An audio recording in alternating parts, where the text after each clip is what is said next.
Harini welcome. Hi అండి, thank you.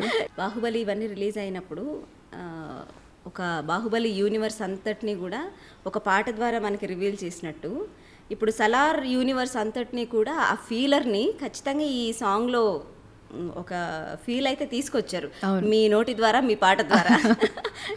ఇది so privileged కదా, అంటే ప్రభాస్ లాంటి ఒక స్టార్కి నిజంగా అండి, చాలా వెరీ బ్లెస్డ్. అంతే, ఆల్రెడీ ఇది వరకు ఆయనకు పాడడం చాలా పెద్ద మూవీకి పాన్ ఇండియాలో 4 లాంగ్వేజెస్ పాడాను. ఇప్పుడు ఇది వస్తుందని ఎక్స్పెక్ట్ కూడా చేయలేదు. వర్క్ చేశాను ఈ సినిమాకి, వేరే 2 సాంగ్స్కి వర్క్ చేశాను. అంటే నేను ఉండి పాడించాను వేరే వాళ్ళతో తెలుగు. ఓకే. సో అలాంటిది ఇందులో నేను పాడతానని ఎప్పుడు ఎక్స్పెక్ట్ చేయలేదు. ఆ రోజు దాకా కూడా ఫోన్ వచ్చినప్పుడు కూడా నేను ఆయన ఇంకొక పాట ఏదన్నా ఉందేమో వేరే వాళ్ళతో పాడించాలా, లేదా ఇంతకుముందు పాడించిన సాంగ్స్లో ఏమైనా కరెక్షన్స్ ఉన్నాయేమో, వెళ్ళాలేమో వేరే వాళ్ళతో పాడించడానికి, కానీ ఆ ఎక్స్పెక్టేషన్తోనే కాల్ ఎత్తాను. ఓకే. బట్ ఆయన సాంగ్ ఉంది పాడతారా అనగానే డెఫినెట్గా సార్, ఇంకా అంతకంటే ఏం కావాలని వెంటనే ఆయన సాంగ్ పంపించేస్తారు. అదే రోజు పాడి పంపించేస్తారు. మీరు పాడించడం అంటే వాట్ యు డు, అంటే వేరే సింగర్స్ అంటే లిరిక్ డిక్షన్ కోసం.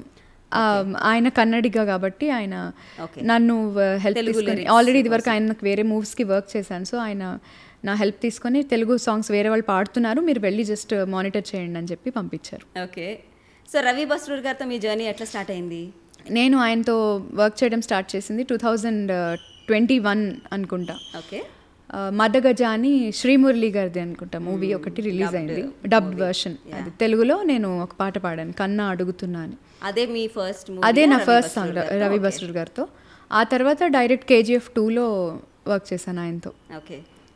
అది కూడా చాలా అన్ఎక్స్పెక్టెడ్గా వచ్చింది. ఆయనతో ఆల్రెడీ ముందు పాడడం జరిగింది, ముందు సాంగ్ పాడాను, ఆయన గుర్తుపెట్టుకున్నారు.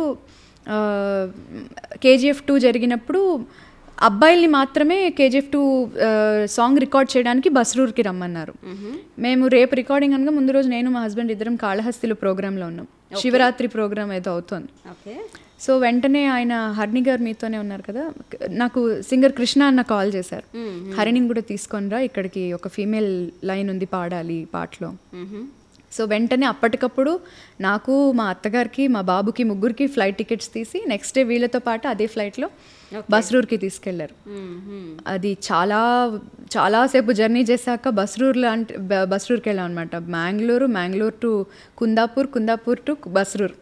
ఆయన అక్కడ ఒక పెద్ద స్టూడియో కట్టారు రవి బస్రూర్ గారు. ఆయన ఇంట్లోనే వెనకాల ఒక పెద్ద క్రికెట్ గ్రౌండ్ ఉంది వెనక, అక్కడే షూట్ ప్లాన్ చేశారనమాట సింగర్స్తో ఎక్స్క్లూజివ్గా ఈ సాంగ్ని రికార్డ్ చేయడానికి, తుఫాన్ సాంగ్.